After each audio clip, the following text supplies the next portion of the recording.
Viewers, আজকে আমরা যাচ্ছি নীলফামারী পেশেন্ট আনতে। এই পেশেন্টটাই মানে দরজা লাগাই দিয়া ঘুমায় পড়ছে, ড্রাগ পেশেন্ট, এবং দরজা ভেঙে নিয়ে আসতে হবে। আমাদের রেস্ট্রিকশনের কারণে আমরা দরজা ভাঙা বা এগুলো দেখাতে পারি না।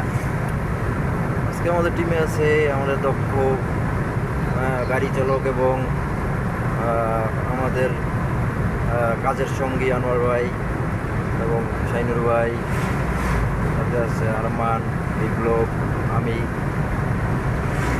আমরা আর কিছুক্ষণের মধ্যেই পেশেন্টের বাসায় পৌঁছে যাব। পেশেন্টকে নিয়ে ফিরবো।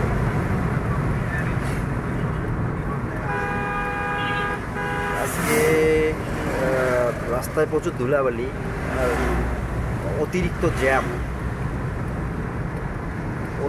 জ্যাম মানে এখন একটু একটু ফাঁকা, এতক্ষণ আমরা গাড়ি ঠিকভাবে টানতেই পারছিলাম না।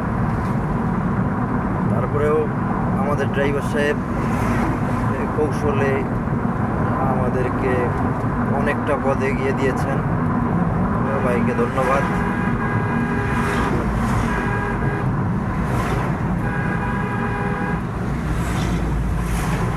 দেখতেই পাচ্ছেন যে একের পর এক গাড়ি যাচ্ছে, রাস্তার কাজও চলছে ওইদিকে পাগলাপিড়ে রোডে।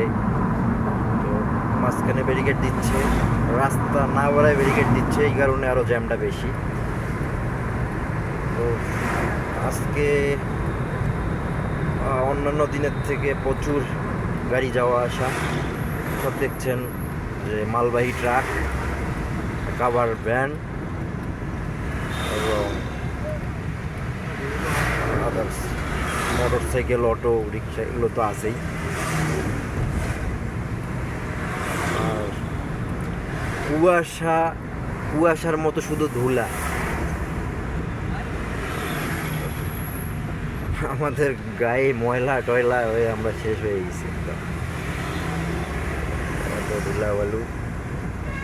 তারপরেও যেতেই হবে, আমাদের যেটা কাজ, আমরা মানুষের সেবা প্রদান করে থাকি। অসুস্থ রোগীদেরকে সুস্থতা করার জন্য আমরা যথেষ্ট চেষ্টা করি। সবাই আমাদের জন্য দোয়া করবেন, যেন এইভাবেই মানব সেবায় এগিয়ে থাকতে পারি। ধন্যবাদ সবাইকে।